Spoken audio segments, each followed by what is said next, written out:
Hey guys, what's up? It's Widowmaker here. I was wanting to do a fast video, kind of a quick video I hope, on this tool that I got in the mail the other day off eBay, and I should have had it years ago because I have had problems with Headspace before.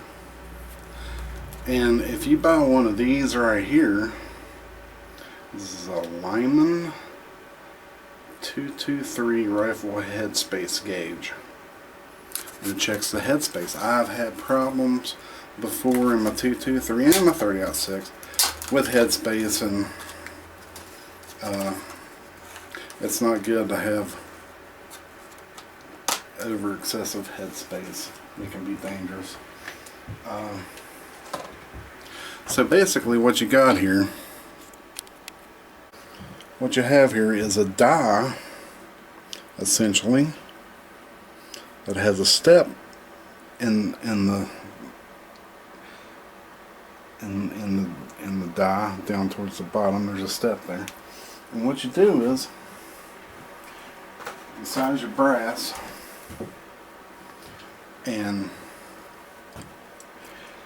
this is a size case, neck size, and drop it in there and see how it's flush with the top. You have a minimum and a maximum. The minimum is the lower one, like right here. I'll show you this. Let's see, a fired case won't fit in here. That's a fired case. Okay, you gotta redo the neck or the shoulder for it to fit in there. That's a fire case. Fire case won't fit in there. But right here's one that's full length size, and you can't really tell the difference, but it is at the shorter. It's at the shorter one, and as long as it don't exceed, stick up past that, and you flip it over, and this will give you you have a minimum right here in this groove. You got a minimum of your brass. Sorry, you got a maximum. If it's sticking out, that'd be over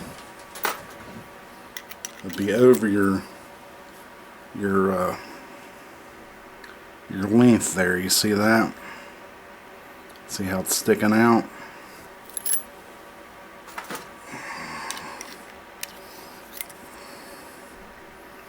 See how they're sticking out? Those are over your maximum case length. And what that means is, this is a real fast way to check it instead of using your calipers. You can just visually inspect it, feel it. So yep, that's too long, and throw it in your bin for your trim brass. You see. All right, I'll show you a cool way. This is the way I've been using it. This is how I've been using it. I got my brass here, okay. And by the way, I'll show you the wrong. That's my trim brass there. I'm sorry, I was showing you. See how it's sticking up there? It's obvious the brass is sticking up. I was showing you the wrong bin. See, you can visually see that brass is too long. You got to trim that. So, how I've been doing this, I've been taking my brass, and it's, like I said, I needed this tool years ago. Don't know why I never bought it. Lyman also has one for the pistol. It's a square block, aluminum block, and they got different for like your 45 ACP. It's like 9mm through 45 ACP, so you'd have 9mm Luger, 38 Special, 357 mag, 40 Smith and Wesson, and 45 ACP. And 10mm would be with the 40, you know. So I'm going to invest in one of those because I have trouble sometimes with these bullets here not loading good through my 1911, and I know it has to do with the seating depth and stuff like that. So your headspace and stuff. So what I do is, give me 1 second. Alright, my bad. Didn't have a shell holder in. What I do is, you size your brass. This is not full length size, this is neck size. Neck size, you don't have to lube your cases. You size it, it's right here at the, where it needs to be at the maximum. It's not sticking out, so that's flush, that's good. Then you flip it over, and what, you can tell that needs trim now, can't you? So you throw that in the trim pile. Get your next piece of brass, and you know, once you get going here, my press, I tightened it down, but apparently I didn't.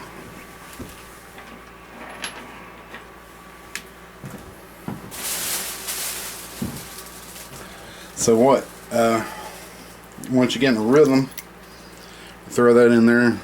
That's good on that end, and that's fine. It doesn't need trim. That's under the minimum. And if you aren't sure, you can always, there was a couple times where I double checked myself, pulled your calipers out, and you can see that is below 1.760. That's the maximum. It's 1.758 and a half. So it's below 1.760. So you don't have to trim that. But instead of measuring each one with a caliper, you know, you just put it in here and look at it. And like I said, you can tell that's good to go. For your next one, yeah, I need to tighten that down. Just 1 second, guys. Alright guys, so I'll show you how I like using it. Just put your brass in there like so, and neck size it, check it, it's good, and that one's good. So you can get in a rhythm, have your gauge handy, and just sit there and throw them in there and check the headspace. That one there, check the overall length. That one there needs trim, put it in your trim pile. So you can knock out a lot of brass real fast, real quick, and not have to go through the time of sitting there and measuring each piece of brass to make sure that it's at the minimum, or not grown the maximum for SAMI specs. So it's a real convenient tool. I needed it about 10 years ago. And what happened was, let's see, you can take your loaded ammo after you're done, and you've loaded your rounds. It ought to drop right in there. See, it drops right in there. It's flush with that. So that one's going to chamber. Take this in here, it should drop right in there. Drops right in there. It's at the maximum. Right here, it's not bulging. It's not standing proud. Like if it stood like that, then it's going to be a reject. And I did make some last night. I had 2 of them that were rejects. I don't understand. I guess it's a shoulder. I don't know, because they went in. They went in whenever I sized my die. When I put them through the resizing die, they went in. They checked out good, and then when I loaded them and crimped them,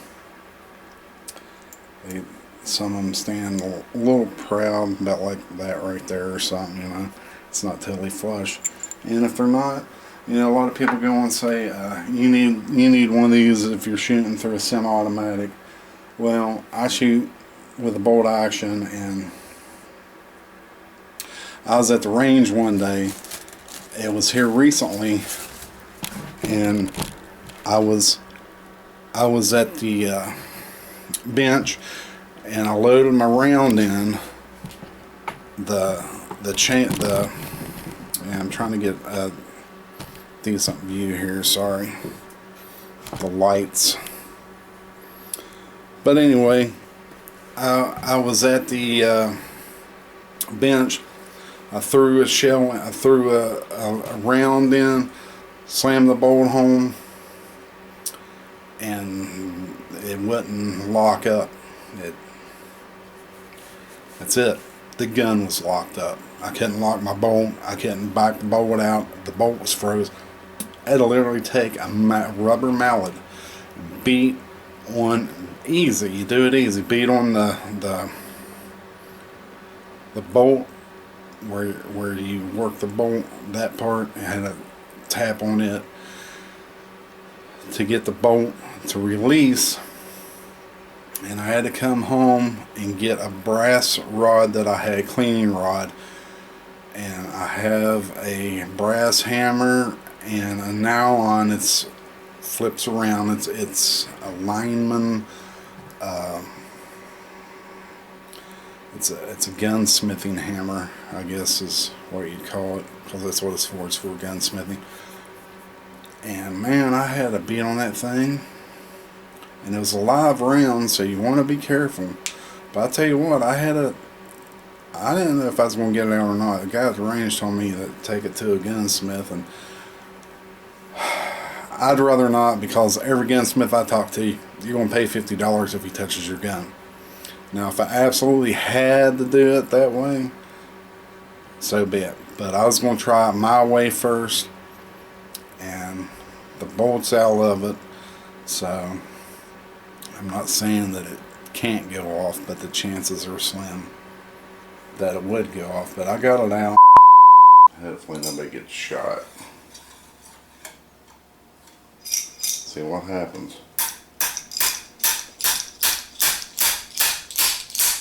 I just can't believe how stuck that case is.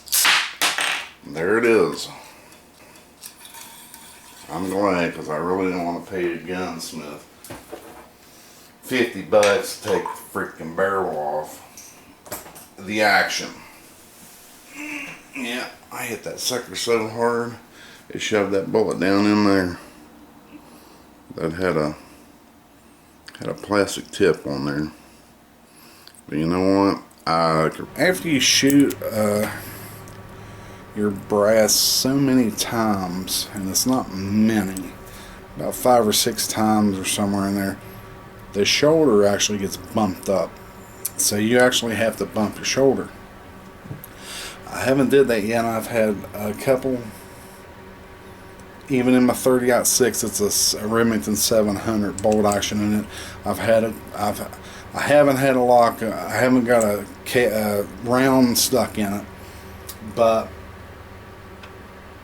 it's been tight on the headspace when you shut the bolt. When you go to close the bolt, and there's a lot of friction or resistance there, rather. That's your headspace. It's not right.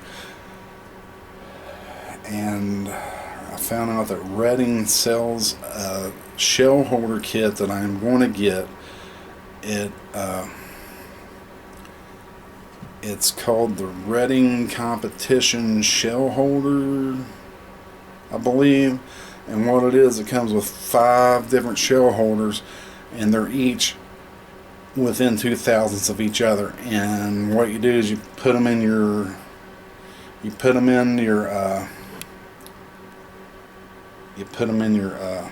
press right here, shell holder, and each one's a different size, and it goes up 0.02 of an inch in increments.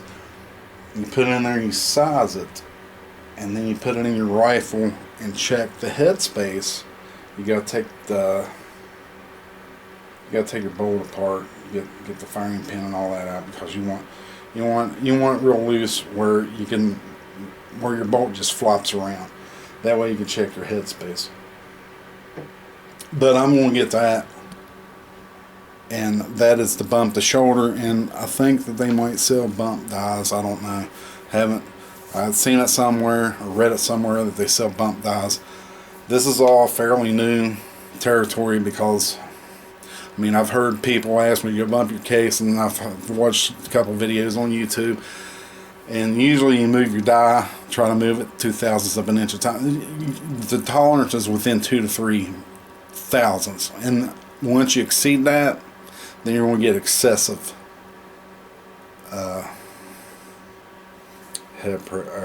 headspace. Then you're going to overdo it, and that could create a dangerous situation. So it's technical, and if you get this kit that I'm talking about, it's going to take a lot of the guesswork out, because all you have to do is, if the first one didn't work, I guess they're 1 through 5 or something like that. I'm not sure what they got the shell holders numbered. I'm not sure what the numbers are. You look it up on YouTube. But you just keep downloading in until it fits. But I'm going to check that out. But I've seen them. Natchez was the cheapest place to see them. I think they had them for $46, and I've seen them as much as Midway up to $65, $61, something like that. So anyway, guys, thanks for watching, and share, like, subscribe. And this is Widow Maker, and I'll catch you in the next one.